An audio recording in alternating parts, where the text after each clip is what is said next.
What is SOG? Military Assistance Command Vietnam Studies and Observations Group, MACV-SOG, was a highly classified, multi-service United States Special Operations Unit which conducted covert unconventional warfare operations prior to and during the Vietnam War. Established on 24 January 1964, the unit conducted strategic reconnaissance missions in the Republic of Vietnam, South Vietnam, the Democratic Republic of Vietnam, North Vietnam, Laos, and Cambodia, carried out the capture of enemy prisoners, rescued downed pilots, conducted rescue operations to retrieve prisoners of war throughout Southeast Asia, and conducted clandestine agent team activities and psychological operations.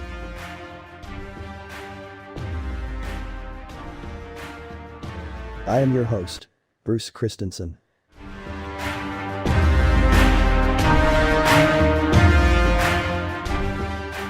The history of MAC V SOG tells the stories of those who have fought valiantly to protect the liberty we hold most dear. The history of MAC V SOG has preserved and honors the legendary feats of our Studies and Observations Group soldiers.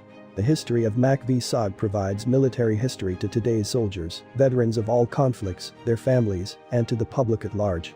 Our mission is to educate, inspire and engage our communities now and for generations to come.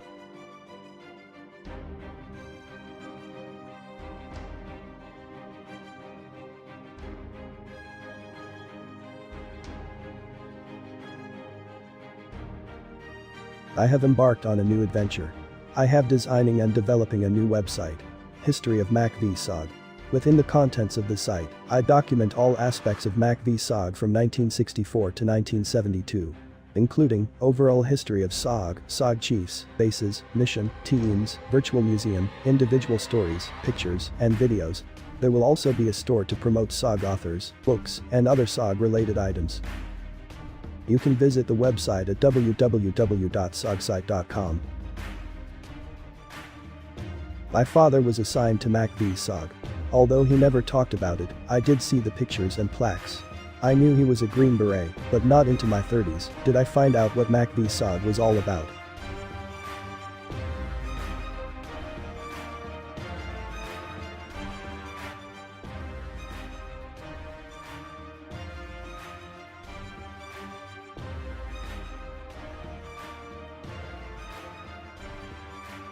The website, blogs, pictures and videos are dedicated to all the SOG warriors and the supporting units, such as the air assets, maritime operations, MIC forces and all the indigenous troops assigned to SOG. One such warrior is Jim Bolin. Jim Bolin SOG Interviews Part 3. Nights in the Jungle on SOG Missions During the Vietnam War. Story by Peter Allen Lloyd.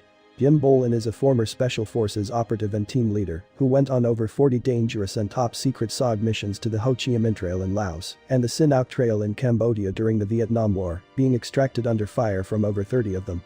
A highly decorated soldier, Jim has also written a remarkable account of his life before, during and after his time in Vietnam. Jim's book is Amazon. No Guts, No Glory.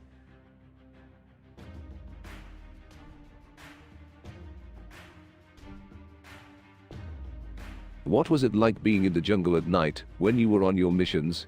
The day would be about over, and we only had an hour or so of communication with our FAC, forward air controller, left in our area.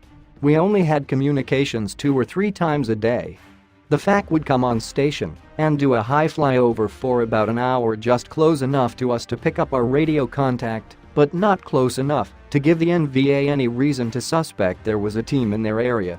The evening communication was the most important to us, and we always tried to get our location pinned down just in case something happened in the night. That way, if the next morning there was no radio contact from us, our FOB, forward operating base, would have a starting point to begin looking for us. We also wanted to get an important intelligence back to our FOB while it was fresh, or in case something happened to us and it never got back at all. What kind of runs would you choose? Runs, remain overnight, are normally easy to find. Just look for a place in the jungle that even an animal would not sleep in, and that is your spot. A run location should give you enough jungle coverage not to be seen, of course, but another thing you want is a location that is so hard to get into that even an animal would wake you if it tried to get to you. The last thing you look for is a comfortable location. Your own common sense should tell you that's wrong. The reason I mention this is because of a really stupid mistake I made one night on picking a wrong position, which I will talk about later. I remember one mission to a mountainous area of Laos. The enemy trails were either in the valleys or over the top of the mountain ranges, which left only the steep, sloped side of the terrain for a run. There were many nights I slept with a tree between my legs, so I didn't roll down the side of a mountain. What was your standard security setup overnight? Every team had their own idea of the safest way to provide nighttime security. I would say most teams used a form of guard duty at night with 2-hour shifts. Some teams would put out claymore mines in all 4 directions about 10 meters from the center of the team for perimeter protection. Normally all 6 men laid closes enough to each other to be able to touch one another without getting up.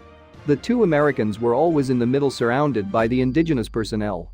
I remember on one of my first missions I was laying next to one of my indigenous men when, in the middle of the night, he had a bad dream and started screaming at the top of his lungs, scaring the crap out of me and the rest of the team.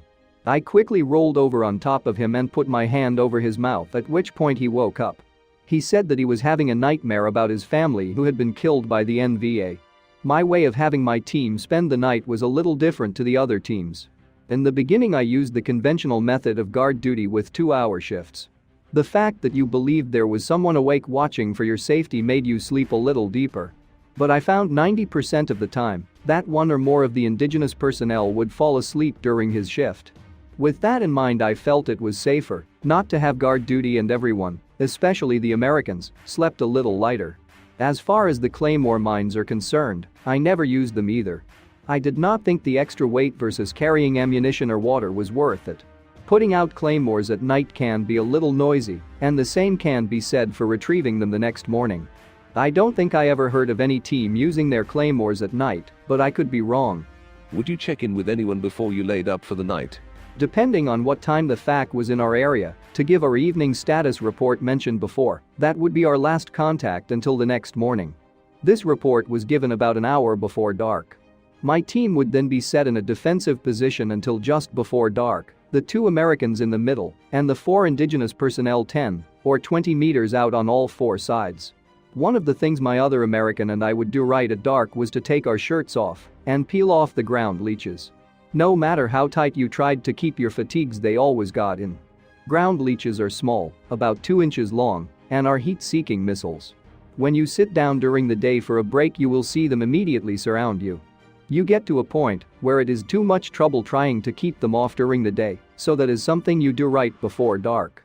They aren't nocturnal, so they are one of the few things that don't seem to bother you anymore at night. What time would you wake up and move out the following day? The jungle would wake you up just before first light in the morning. Everything started to become alive at that time. First thing you would do when you wake up is not move. Then you make very small movements, trying to feel if you have acquired a pet during the night. Your body heat attracts a lot of unwanted guests in the jungle, from what we call click-clicks to hot dog-sized centipedes that will make you very sick if they bite you. The click-clicks look like small 1-inch lobsters and eat web gear.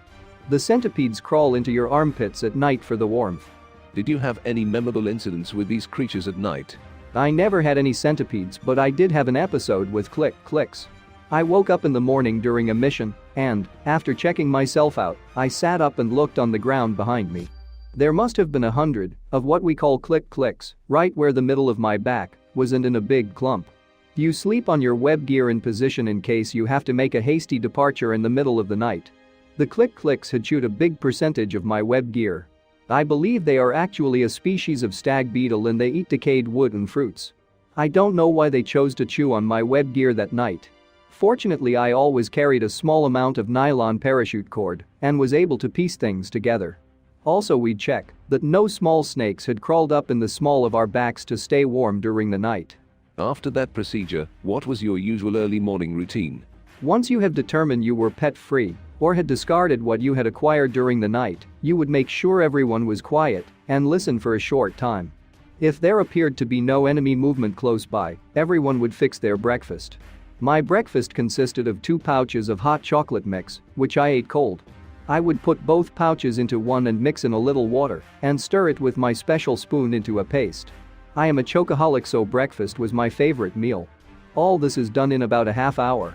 Next, we would code up a message for the FAC who would be on station around 7 a.m. We would give him our direction of movement for the day and any troop activity that we might have heard during the night. Once that was done, we made sure our area was not disturbed and that we weren't leaving any evidence of us being there, and we headed out in our planned direction. In another encounter mentioned in your book, you say you set up or on position in Cambodia, only to realize you were on the fork of two high-speed trails, and just before dark, you were suddenly surrounded by 100 NVA troops who set up camp around you. How close were they to your position? Like I said previously, finding a safe RON position is good common sense. Well, in this case I did not do a very good job.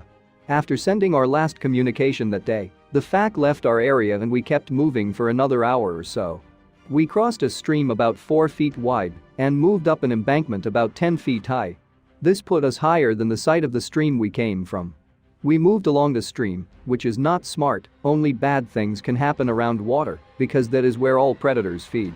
In a few minutes we moved into an upside-down Y where two streams met. We were in the middle of the Y. It was really a nice spot, the kind you would take your girlfriend for a picnic. The point area where I had decided to run in had some large logs, 18 inches high, from fallen trees on both sides of the point, and we had heavy jungle behind us, plus we crossed no trails to that point. I felt comfortable because we had not seen any signs of the enemy. I did not send my indigenous out ahead to check, because they would have to cross the stream on each side then come back and sleep with wet uniforms. Again, without any enemy activity my comfort level was good. That was a really big mistake. Why was it a mistake?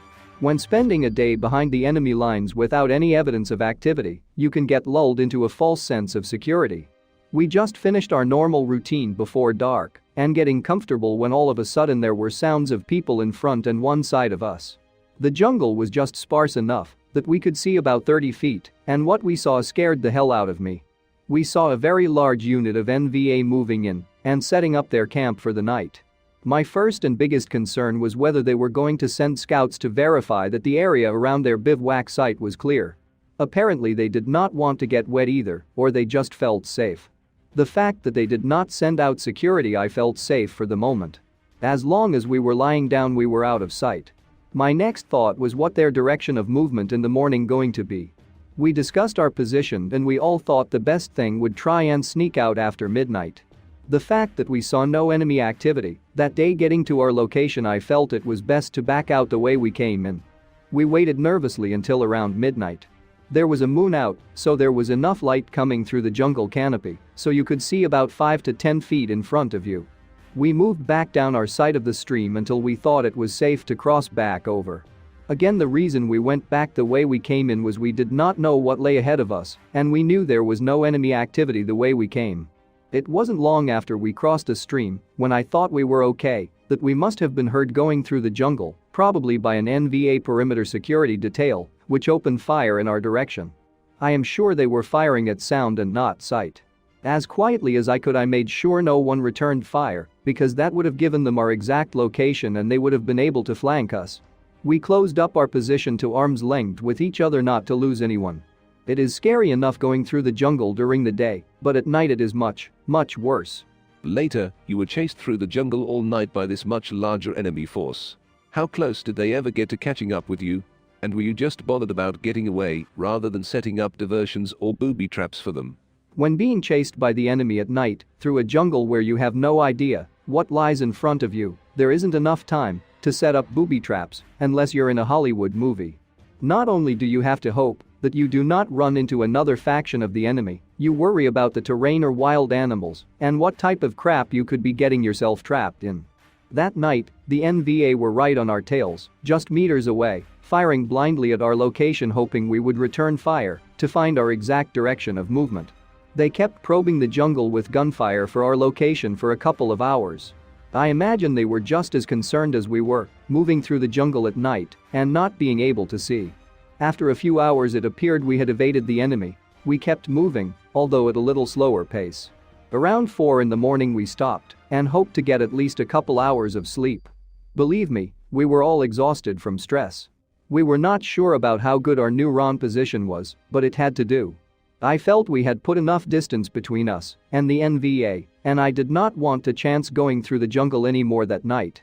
After a couple of hours of rest and some sleep, it was becoming daylight, and I knew we had better start heading towards our target, but with the knowledge there was more enemy activity than the previous day.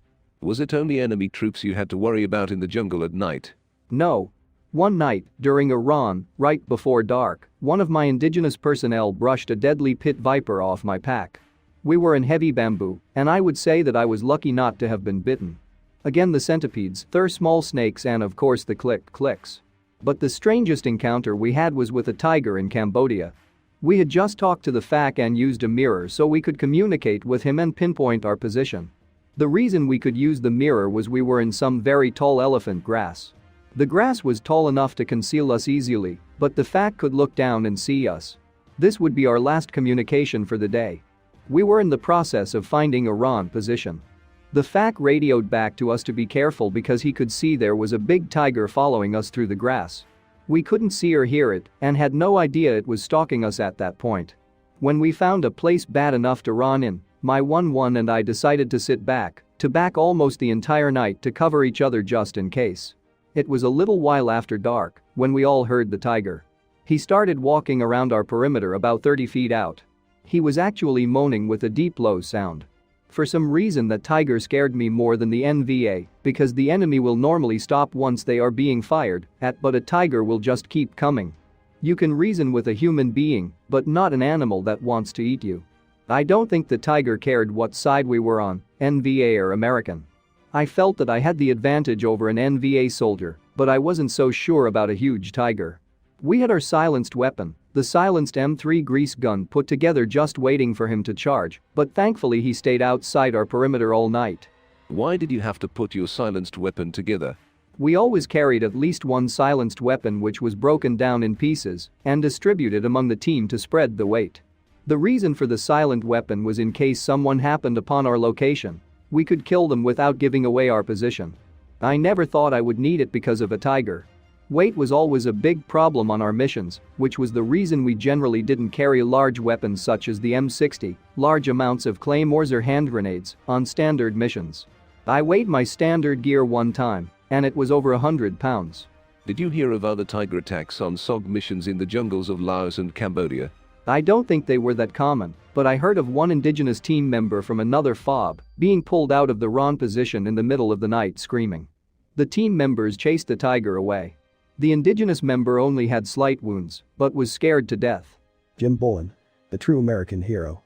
You can buy Jim Bolin book, No Guts No Glory from Amazon. If you enjoyed this video please give us a thumbs up and subscribe to our channel. For all your MACV-SOG collectibles visit our website. History of MACV-SOG at www.sogsite.com. Special Operations Group at www.norbay.com. Everything Special Operations at www.everythingspecialoperations.com. Please make a donation to keep these videos coming and to keep the history of MACV-SOG up and running. You can go the history of MACV-SOG www.sogsite.com and click the donate icon at the top. Thank you.